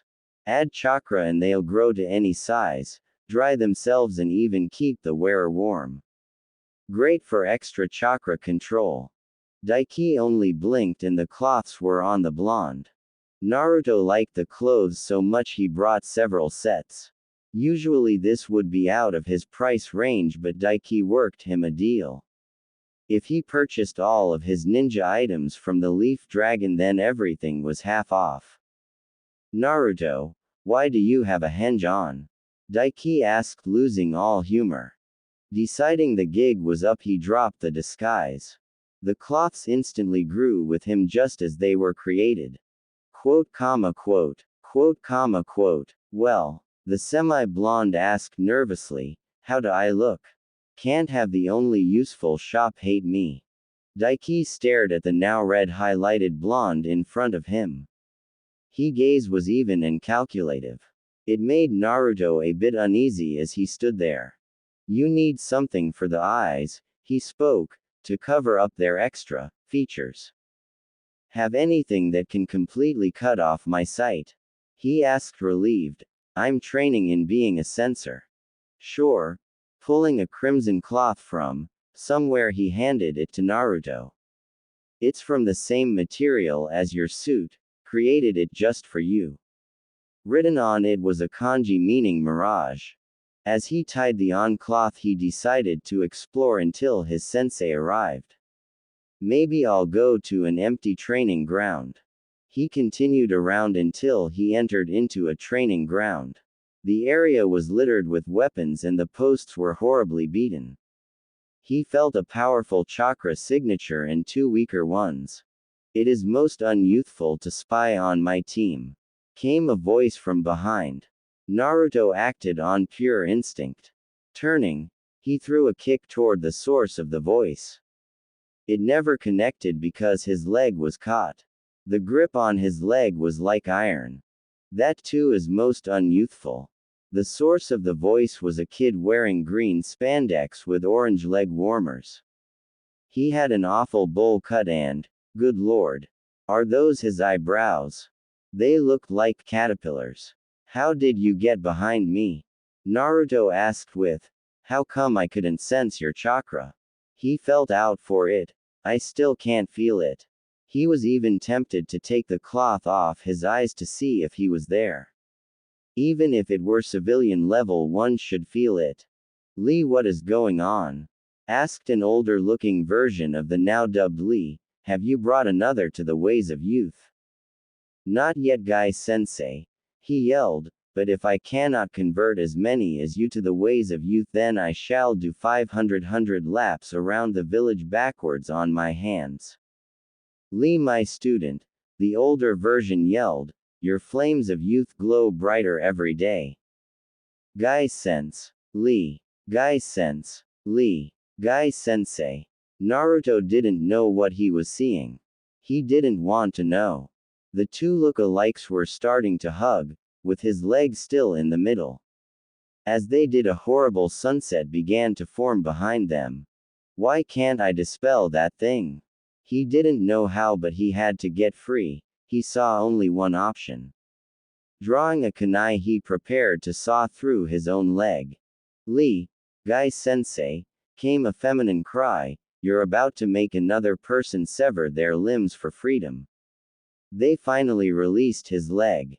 Turning to his savior, he began to thank her.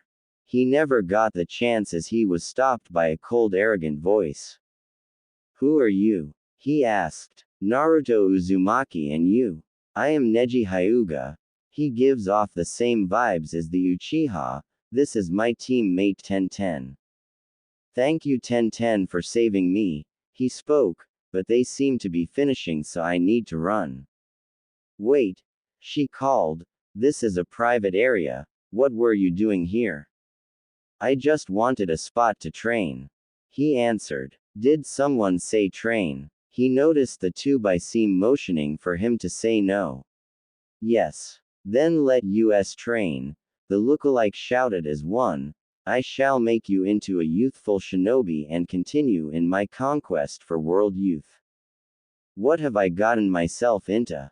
The blonde asked himself. Youth, my friend, spoke Lee quietly. Youth. Training for Naruto was hell. He wasn't able to keep up with Lee's speed, but he matched him in stamina. The others were very surprised to see it happen, especially when they found he wore weights.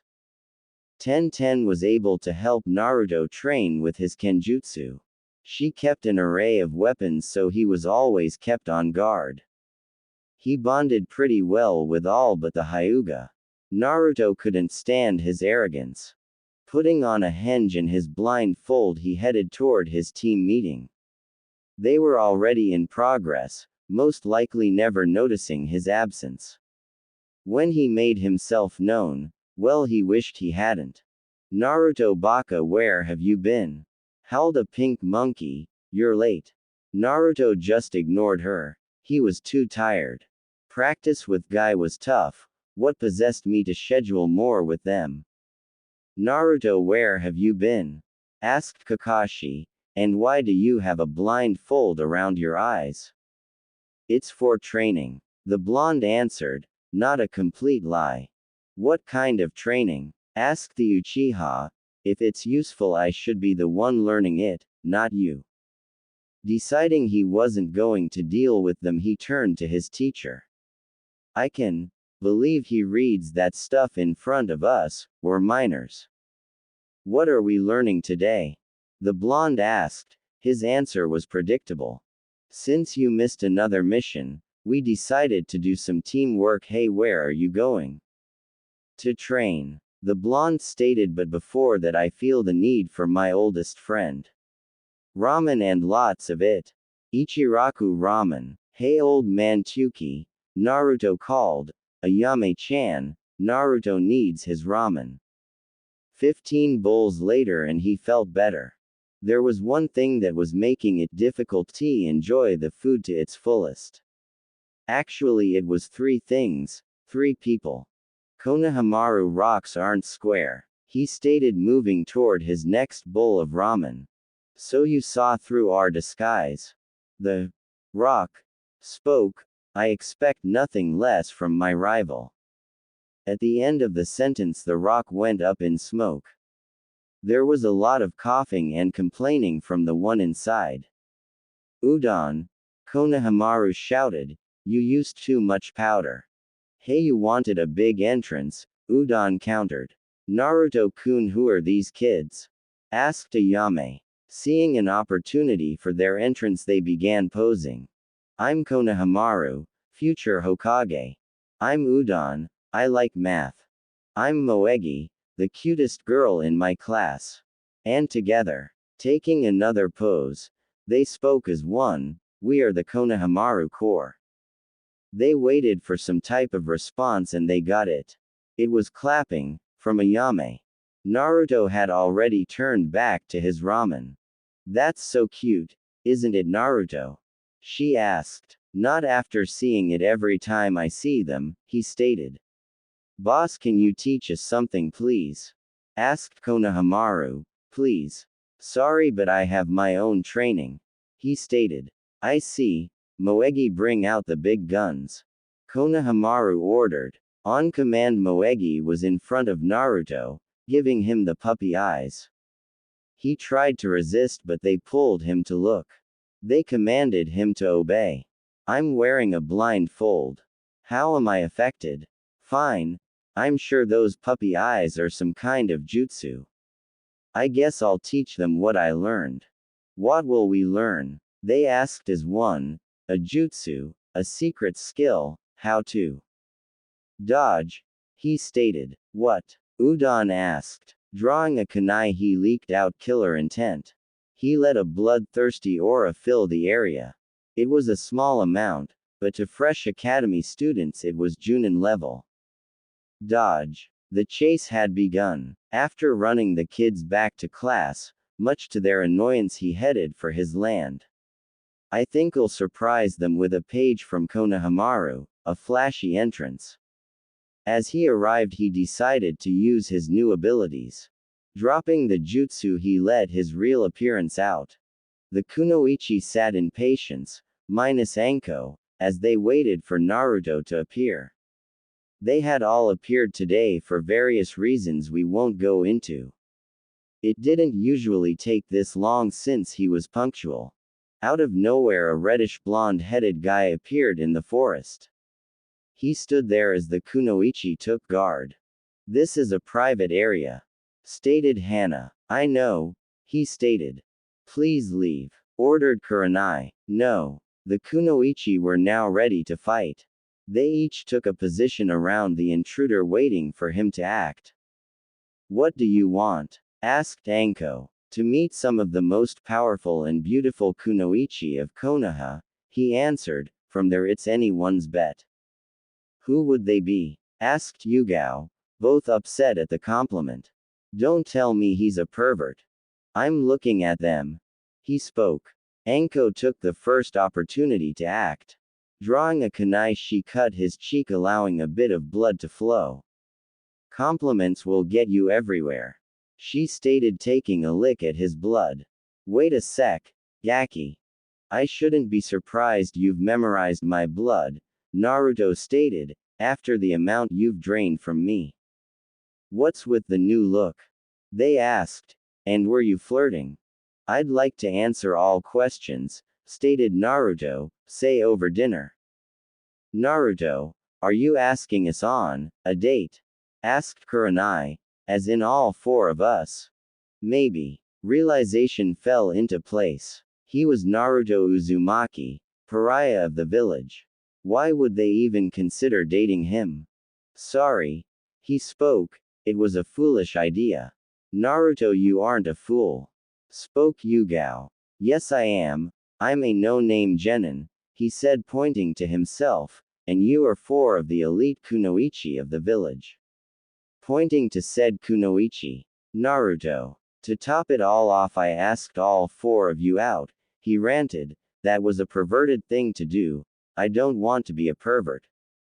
Why would you want to date us? Asked Hannah. You all have been nice to me. He started. You're all amazing women. He continued. You're each skilled and proud but not the slightest bit arrogant. He thought for a moment, and my time with you all has been the happiest of my life. They could see that he was really upset about this. He seemed to want a genuine relationship with them. Not just a mindless pervert. They then shared a look. It was one of those looks women get when they're somehow having a conversation. You men know the one. They nodded their heads as if reaching an agreement. Naruto, you aren't a fool, Hannah stated. Yes, I am, he countered, a demonically enhanced fool. Naruto. Yugao snapped. You are not a fool, do you know why? Number. Because my mother told me never to kiss a fool. She shouted. Grabbing Naruto by the back of his head, she pulled him forward. Their lips locked and Naruto felt absolute bliss. The world seemed to pause as he enjoyed the kiss. All too soon it came to an end. We each expect a reinforced clone to pick us up tomorrow by 8 to show us a wonderful night. Stated Kurenai. Remember Gaki, we each have different tastes on what we believe is a perfect date. Warned Anko. Dress casually, he spoke, until then my Himes, gaining a blush from said, Himes. Naruto was nervous. He was going on the first date of his life, and it was with 4 women. Most men in his position would be boasting, he however wasn't. Most men, he stayed silent. He had taken the day off of training from his team in the Kunoichi. There were a lot of things for him to do for his date. Not that he neglected his training. He sent multiple clones out to practice. Some in genjutsu with the scrolls Kurenai left. Some in the katas Yugao had showed him. Find something for each Kunoichi to enjoy. Find places where he wasn't hated. Find out how to act on a date. Get advice on what to do for the date. I need serious help. Advice. Who can I go to? Should I ask the Ichiraku family? No. How about the old man Hokage? No. He's a pervert, I've seen those books. There's always Iruka sensei. 10 minutes later and he was in front of his old academy. It seemed his teacher was giving a lecture. Oh, how I hated those.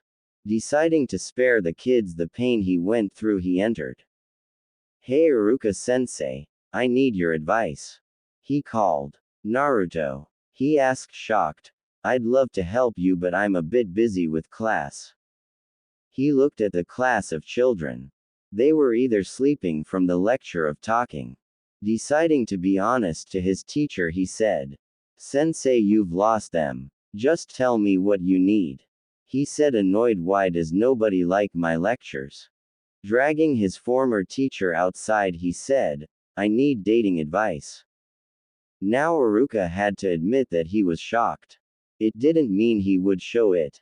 He was after all both a ninja and a teacher. What do you need to know? He asked. Not even taking a minute to think, Naruto simply said, everything. Flowers. Yamanaka Flower Shop. Hello, greeted Ino. Welcome to the Yam, Naruto. What are you doing here, Baka? He did his best to ignore the insult. I'm here to buy flowers for my date, he stated. I'd like to make a good first impression. Who would go on a date with you? She asked. I bet you just annoyed Sakura until she said yes. I am not going on a date with Sakura, he stated. He really didn't want to deal with a fangirl. I just want to buy some flowers and leave. Fine, she sneered. What do you want? I want 4 bouquets, each mixed with red and black, pink, orange, and white. One for Anko, Kurenai, Hana and Yugao. Great, now I have to tell you what they mean, she sighed annoyed. You probably just chose them for looks anyway. I know what they mean: red love, black the beginning of new things, when not death, pink elegance and refinement, orange warm vibrant tones, white humility and innocence. Ino was in shock. Not only had Naruto of all people picked out flowers, but he actually knew what they meant. How does someone like you know what they mean? She asked. Can I have my flowers? He asked, ignoring the question. Why would you need 4? She asked. Are you cheating on somebody? You are, aren't you? She accused. Probably some poor civilians who you lied to and said you did all the stuff Sasuke-kun did. How is Sasuke-kun? Has he mentioned me? Enough. He roared. I'm not cheating on anybody, he stated. I just want to buy my flowers for my dates. If you want to talk about the Uchiha, then find Haruno. Baka. She shouted. You should treat me with respect. I'm heiress to the Yamanaka clan and I don't have to sell you anything. She stated, but wasn't finished. And you are just a nobody. What is going on here? Asked a new voice. Ino and Naruto looked toward the source of the voice. It was Inoichi Yamanaka, Ino's father. He had been watching from the beginning. Your daughter refuses to sell to me, stated Naruto. He knew Inoichi had been watching, and she constantly insults me. But he's a nobody, she stated, trying to defend himself. And what are we Yamanakas without the Nara and Akamichi clan? He asked. I apologize for my daughter, the flowers are free. Not wanting to wait a second longer, Naruto grabbed his flowers and left. He had 4 different dates to prepare for. Remember everything Iruka-sensei told you and you'll define. Who does that Baka think he is? Seethed Ino, getting me in trouble with daddy. I'm going to make him pay. Okay Naruto, you can do this. He repeatedly chanted in his head. I just have to show them a good time. Stealing his resolve, he knocked on the door and Anko. Hello hubby Haim, he greeted, getting a blush from Anko. I brought flowers. Hello Foxy-kun, greeted Anko as she took the flowers. Well, come in and we can get down to business. Down to business? He asked. What do you mean? Well, what do you think men and women do? She asked with a perverted leer. Naruto's face put a tomato to shame. Anko-chan, I don't think I'm old enough for that. There is a motto many shinobi live by. She spoke in. Old enough to kill, then you're old enough to drink and have. We're not well enough into a relationship for that. He tried. Anko saw that he honestly wasn't in this for the. He wants to just have a relationship. I guess I'll throw him a bone. Fine, she spoke, but if we're going anywhere, I want you to drop the henge. He did so happily, it made him feel accepted. What will we be doing? She was honestly curious.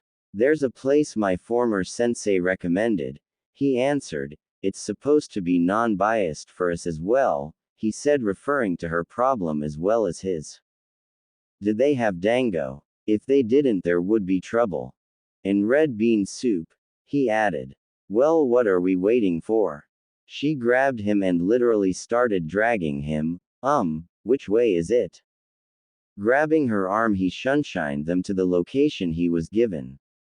When they arrived, it looked like a bar mixed with a diner.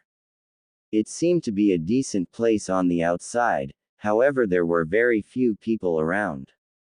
Fire in the hole, came a shout from inside. No sooner had that been said, a man ran out through the entrance. What the? He never finished.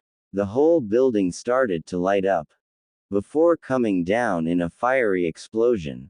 Hey, what are you doing here? Asked another voice. This area is closed for demolition. Looking around, Naruto became aware of the signs. Well, Gaki, teased Anko, what do you have planned? He took a minute to think but came up empty-handed. I've got nothing, he admitted. I do, spoke Anko giddily, a little too giddily for Naruto.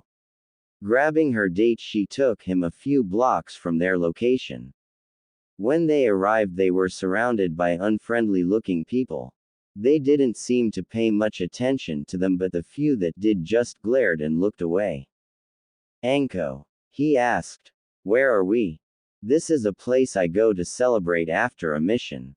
She spoke. As they walked inside a shady-looking pub, Naruto knew he was in for a wild night. Anko was greeted by several people as they made their way toward the bar.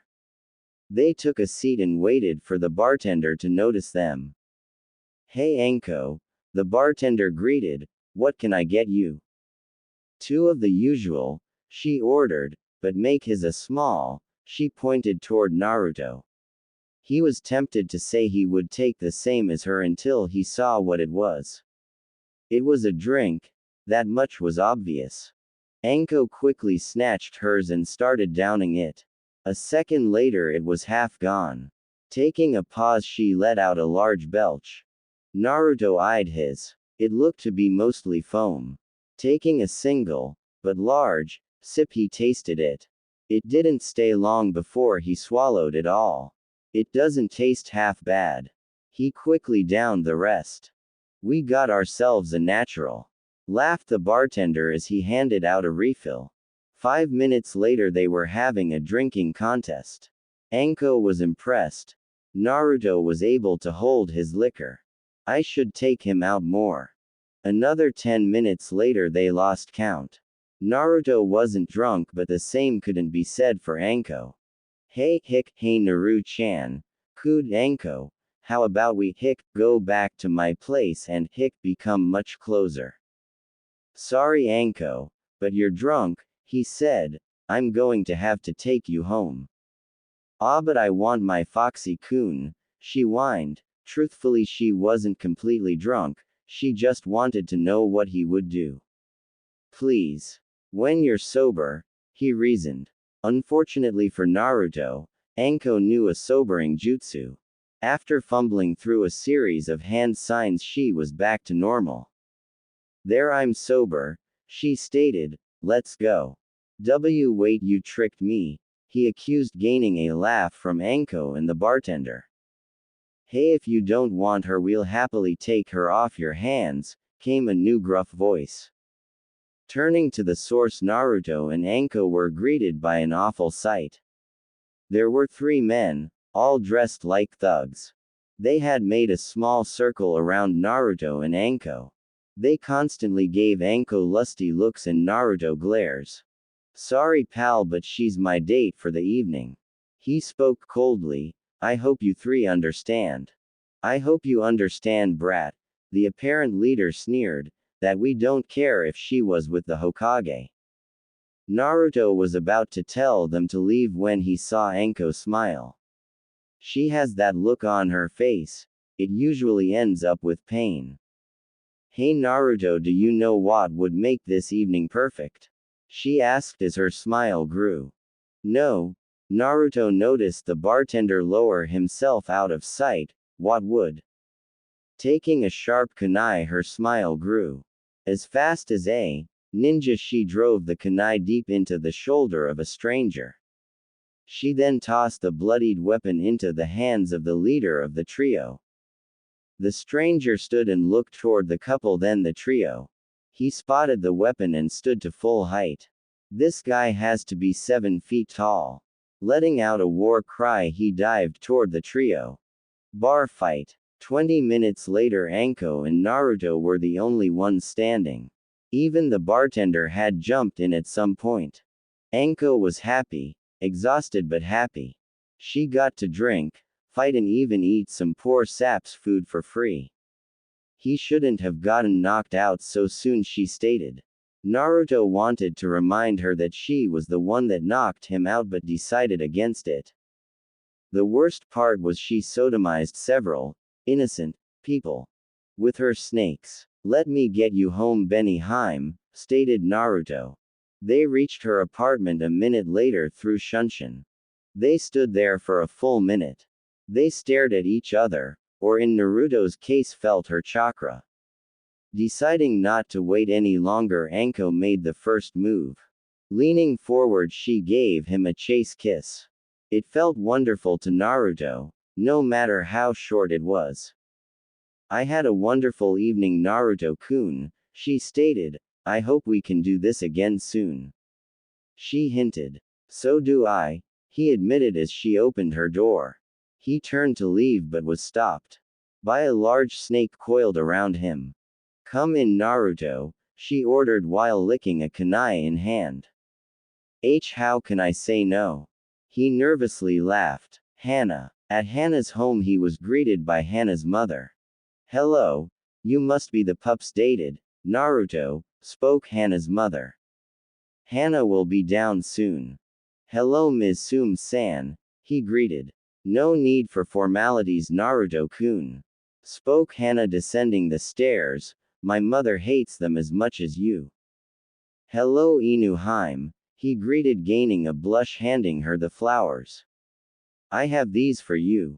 Do you know what they mean, pup? Sum asked, looking at the colors, gaining a nod from Naruto. Have a good time, pup. Sum, before taking a teasing tone, have her back before 10 and don't let me know if you're in the house. Mother. Sum wasn't finished. Don't forget, I want grand pups. Grabbing Naruto by the hand, she dragged him out. Once they arrived at the destination, Naruto dropped his disguise. They were in an open field on top of the Hokage monument. In the field was a blanket and picnic basket. Inside, Hana could smell a lot of delicious items. It was making her appetite grow. Let's see, started Hana. Outside with a beautiful view, delicious food. You did your homework on Inuzuka women, Naruto-kun. I tried my best, he said. Sukune, he offered. They were Hana's favorite. She was even more impressed when she found he had made them himself. They sat and ate in silence. It was a comfortable silence, but still silent. Hana decided to break it. Naruto-kun, she called, gaining his attention. Where are we? The Hokage monument.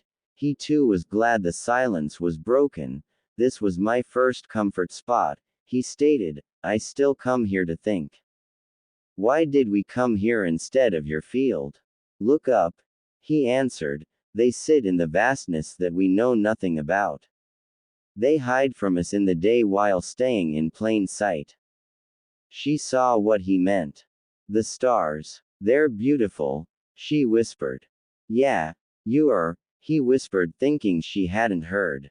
She did. Naruto, see, can I touch your whiskers? She cautiously asked. Naruto visibly tensed at the request. He didn't let many people touch his whiskers, and the ones he did were rarely. To Naruto, that was a very intimate thing. As he thought the request over and over in silence, Hana mistook that as a no. Sorry I asked. She apologized. Realizing he had been silent too long, he apologized. No, you can touch them, she assured her. It's just, they are a very sensitive part of me. Really? She knew it was like someone touching the family tattoo on her cheeks. Reaching slowly, she rubbed him. What happened completely shocked her. He purred. Oh, my gosh. She mentally squealed, that is so cute. She couldn't contain herself. She playfully tackled him to the ground, knocking his blindfold off. It seemed like she was pinning him but was in fact hugging him. To her even greater surprise, he flipped her over and pinned her. When she looked him in the eyes, she saw that they were innocent and playful. Like a young pup, or young kit. Sorry Naruto, but I like being top. They repeated the process over several times. It wasn't long before they were running and chasing each other on all fours. They looked like a fox and a dog playing. It felt great for Hana. She felt like a child again, not a soldier. She wished it could last forever. But all great things must come to an end. I hope you enjoyed yourself, Inuheim, spoke Naruto as they approached her home. I did, Naruto-kun, she said. I felt like a pup again. She admitted, blushing. She then stared at Naruto. How would you like to come in? It was Naruto's turn to blush. He quickly recomposed himself. He leaned in to kiss her and turned to leave. He didn't get far. In front of him were the triplets growling fiercely at him. They seemed to have surrounded him. The center triplet stepped forward and pointed his paw toward Hana. I think'll take you up on that offer, Hana-chan. He stated. But could you call off the triplets? Yugao. Hello Uzuheim, he greeted as he handed her the flowers. Hello Naruto-kun, she returned. They are beautiful, so where are we going? Well, I know how you're tired after Anbu and rarely relax, he spoke, and she admitted it was all true. So I've planned for a smooth and calm evening for you.